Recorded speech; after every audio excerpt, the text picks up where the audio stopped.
The Young and the Restless spoilers. Late one evening at Society, Genoa City's most exclusive lounge, Sharon and Phyllis sat huddled in a shadowed booth. The hum of conversation and clinking of glasses around them felt distant, their focus entirely on the woman across the room, Tracy. "Look at her," Sharon whispered, nodding toward Tracy, who lounged at the bar, her posture relaxed, a faint, knowing smile playing on her lips. "She's acting as if she owns the place." Phyllis's eyes narrowed. "I can't shake the feeling that she's behind everything. Think about it, only someone with inside connections could have arranged Martin's return to Genoa. And now he's back, stirring up chaos." Sharon leaned forward, lowering her voice. "You really think Tracy is Martin's secret ally?" Phyllis tapped her fingers on the table. "I do. And if my instincts are right, she's the one who orchestrated his escape from obscurity, set up that romance storyline so no one would suspect his real motives. Now she's slipped away again, off the grid." Sharon's brow furrowed. "It's horrifying, but given Martin's history as a master hypnotist, nothing's impossible. He could have planted suggestions in Tracy's mind long ago." Phyllis shuddered. "Exactly. He's a doctor with an uncanny ability to manipulate memories. He could stage the most dramatic scenarios and leave people questioning their own sanity." Unbeknownst to them, across town in the Genoa City Police Department, Detective Chance Chancellor was already acting on Phyllis's rumors. He had listened politely to her wild theories, then filed them away, until tonight, when he overheard something in the booking room that made his heart race. Martin Ashford sat behind reinforced glass in the holding cell, his expression calm, almost smug. A guard outside dozed in his chair. Martin's hands were folded neatly, and he spoke in a low, measured tone to himself. Soon, I will be free." Chance, stationed just outside, felt a chill. He approached the cell's observation window and peered in. "Martin Ashford," he said quietly, "I've got some questions for you." Martin looked up, his dark eyes glinting. "Detective Chancellor. To what do I owe the pleasure?" Chance studied him. "You've been accused of blackmail, threats, manipulation, and I've got reason to believe someone inside this city is helping you. A woman named Tracy Abbott. Care to comment?" Martin's lips curved into a half-smile. "Tracy? A dear old friend, perhaps. But I am here because the law says I am. Whether she helps me or not is speculative." Chance tapped his pen. "Speculation won't hold up in court. But if you try to escape," he let the threat hang in the air. Martin's smile faded, replaced by a mask of polite interest. "Escape? I assure you, Detective, I have no plans to flee." As Chance turned to leave, Martin's voice followed him. "Be careful whom you trust, Detective. Not everyone is who they seem." That warning echoed in Chance's mind as he locked the door. He had to know if Tracy was indeed aiding Martin's cause, and if so, how deep the conspiracy ran. Tracy's hidden agenda. Meanwhile, Tracy Abbott had retreated to a secluded estate on the outskirts of Genoa. No longer the bright socialite seen at charity galas, she now wore a cloak of secrecy. Late at night, she paced the library, a cell phone pressed to her ear. "Yes, he's still in custody," she whispered. "But the guard rotation is weak at midnight. I have the blueprints. He'll be out before dawn." A voice crackled on the other end. "And Diane? What about her?" Tracy's gaze hardened. "Diane is the key. As long as she remains loyal to her sons, Martin's secret stays buried. We can't let her confess again." She ended the call and leaned back, exhaling slowly. She had once believed in Martin's vision, a world where secrets ruled, and truth was a commodity to be bought and sold. But now her loyalty was purely strategic. By freeing Martin, she could leverage his dark knowledge to settle old scores with Diane, Jack, and even Kyle. Chance's stakeout. Detective Chancellor arrived at the Abbott estate just before midnight, parking his unmarked car behind a stand of hedges. He'd obtained a search warrant based on Tracy's suspicious movements. With a flashlight and radio in hand, he approached the rear entrance, heart pounding. Inside, the house was silent except for the ticking of a grandfather clock in the foyer. Chance crept through the dimly lit corridors, following the faint glow of a light under the library door. He paused, listening. Tracy's voice, clear as day, spoke. At midnight, the guard shift changes. He'll be alone for 10 minutes. Make sure everything's ready. Chance pressed himself against the wall. This was his chance to catch her in the act. He radioed back up, I'm inside. I need units at the north gate, possible jailbreak in progress. Martin's imminent escape back in the holding cell. Martin sat quietly as the clock ticked toward midnight. He closed his eyes and murmured a mantra under his breath, a hypnotic self-induction he'd perfected years ago. His calm exterior concealed a mind already several steps ahead. He knew Tracy would come for him, but he also had a contingency. At precisely 12, the guard on duty yawned and stretched, stepping away from the cell door to grab a cup of coffee. In that moment, Martin's eyes snapped open. He lunged, his small frame moving with unexpected speed. Across town, Chance heard the commotion over his radio. Cell breach, Martin Ashford is escaping. All units converge on GCPD. He sprinted back through the corridors, adrenaline surging. By the time he reached the holding area, the cell was open, the guard unconscious on the floor, and Martin was gone. Aftermath and unanswered questions in the chaos that followed, Sharon and Phyllis's fears were confirmed. Tracy had indeed orchestrated the escape. Chance's raid on the Abbott estate uncovered detailed plans, blueprints, guard schedules, and a coded journal in which Tracy meticulously recorded every step. Yet even as Tracy's duplicity was exposed, more questions arose. What exactly did Martin know about Kyle's paternity? Was Tracy acting to protect him, or to exploit that secret for her own ends? And what would Diane do when she learned that the very woman she once considered family had betrayed her so profoundly? Genoa City now stood on the brink of a new storm. Martin Ashford was at large, his hypnotic powers intact and more dangerous than ever. Tracy Abbott was under arrest, but her motives remained murky, her loyalties unclear. Chance Chancellor faced the daunting task of recapturing a man who could bend minds to his will, while Diane, Jack, and Kyle prepared for the worst. As the dawn broke over the city, one thing was certain, the battle for truth and power had only just begun. And in Genoa City, no secret ever stays buried for long. In the aftermath of Martin's dramatic escape from police custody, Genoa City was plunged into a maelstrom of uncertainty and distrust. Detective Chance Chancellor, still reeling from the chaotic scene at the holding cell, had no time to second-guess his instincts. Acting on every shred of evidence and rumor that had circulated in the shadows, he immediately ordered an arrest warrant for Tracy Abbott, suspecting that she was not just an innocent bystander but a willing conspirator, a secret ally of Martin Ashford. At the bustling police precinct, the moment was tense.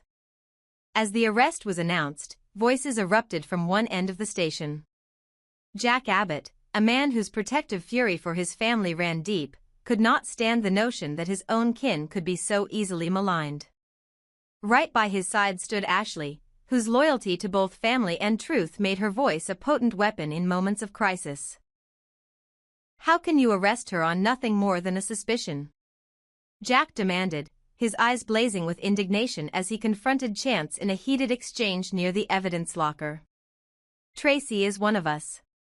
She's smart, resourceful, and if anyone could be framed in this mess, it wouldn't be her." Ashley chimed in, her tone a mixture of frustration and disbelief. "We don't have solid evidence linking her to Martin's scheme." "You're making a mistake, Detective. Let the investigation run its course before you take drastic action. If she's innocent, you'll have to set her free anyway." Detective Chance's jaw tightened as he met Jack's glare. "I understand your anger, Jack, but my sources don't lie. I have reason to believe that Tracy has been acting against her own interests. The suspicious behavior, her abrupt disappearance after Martin's escape, that coded message found in her correspondence, and even the unusual shifts in her routine all point to something more sinister. I'm not arresting her just for the sake of it, I'm doing what I must to protect this city. Jack shook his head vehemently. Your instincts might be sharp, but they're not infallible. Tracy is the only one who could have helped us pin down Martin's plans. To see her taken in on mere suspicion is preposterous. Let the police do their job, but don't treat her like the villain before you've found concrete proof. The conversation grew louder as officers and onlookers gathered, the air thick with tension. Meanwhile, in a secure interrogation room, Tracy sat calmly, her expression a blend of cool composure and quiet defiance. She was every bit the intelligent and resourceful woman everyone knew, never one to be caught off guard. Yet, her eyes betrayed a hint of something deeper, a trace of inner turmoil that was quickly dismissed as nothing more than the stress of the situation. Tracy's thoughts raced as she considered the situation. Could it be that her reputation for cunning was now being twisted into evidence of guilt? She recalled every calculated step she'd taken over the years, the very moves that had made her indispensable in navigating the treacherous corridors of Genoa City's power struggles. Now, however, a different part of her was under scrutiny. Her behavior in recent days had been noticeably different, a quiet distraction here, a seemingly random act of generosity there. Had Phyllis's wild theory been right all along? Was there a hidden side to her that even she had not fully acknowledged?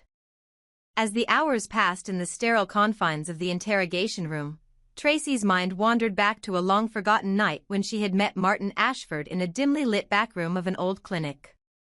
Martin, with his smooth voice and piercing eyes, had shared his vision of a world where secrets were the ultimate currency. His hypnotic abilities, honed over years of clandestine practice, had always been a source of both fascination and terror. Tracy remembered how Martin's suggestions had planted seeds in her mind, seeds that, until now, had been carefully suppressed. Had those seeds grown into a darker bloom? Was it possible that her actions were not entirely her own, but rather the influence of a man who wielded his hypnotic prowess like a master puppeteer? Outside, in the midst of the growing controversy, Detective Chance gathered a team to conduct a thorough investigation.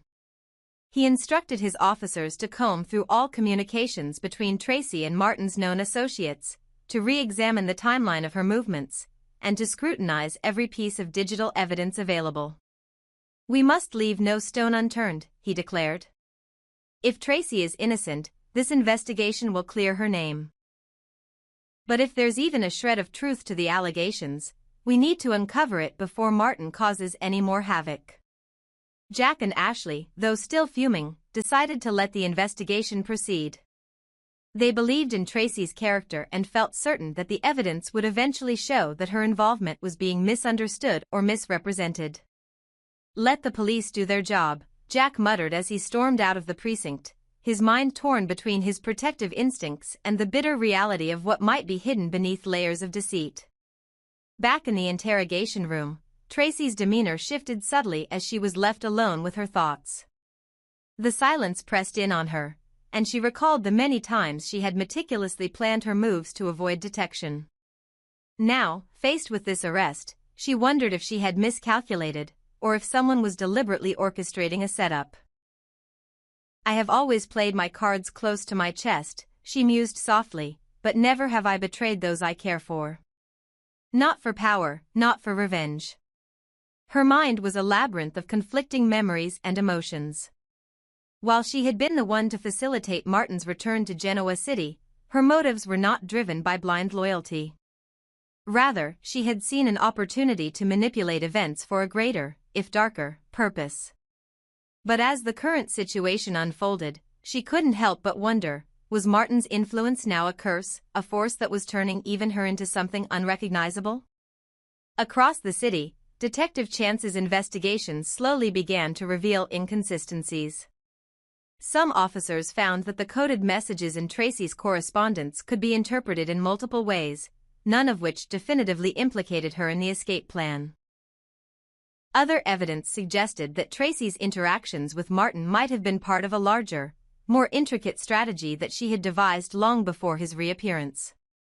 The mystery deepened when forensic analysis revealed that several digital communications attributed to Martin's network had originated from an unknown source, a source that could very well be Tracy, but also might have been someone else entirely. As the hours turned into days, public opinion in Genoa City grew divided. Some saw Tracy as the mastermind behind Martin's return, a dangerous accomplice who had orchestrated a series of events that threatened the fragile peace of the city.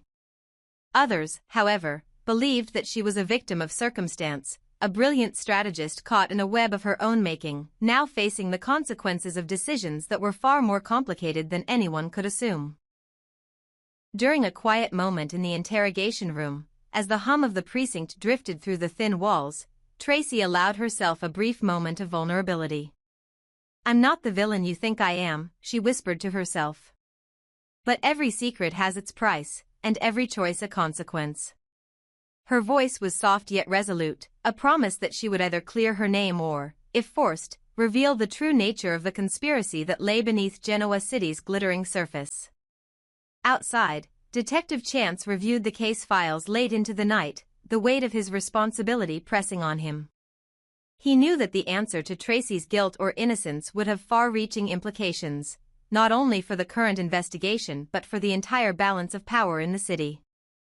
If Phyllis's suspicions were correct, then Tracy's behavior might be part of a larger, meticulously orchestrated plan to free Martin and unleash a wave of chaos.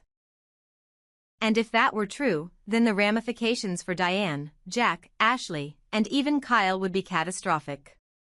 The investigation was at a critical juncture. With each piece of evidence examined, more questions emerged. Was Tracy merely playing the role of an unwilling pawn in a game that had been rigged long before she ever stepped into the limelight? Or was she a willing conspirator, orchestrating events behind a veneer of innocence? As detectives and family members alike grappled with these questions, one thing was clear: the truth was far more elusive than anyone had anticipated. Genoa City braced itself for what was to come, a battle not just of law and order, but of loyalty, deception, and the enduring struggle to uncover the truth.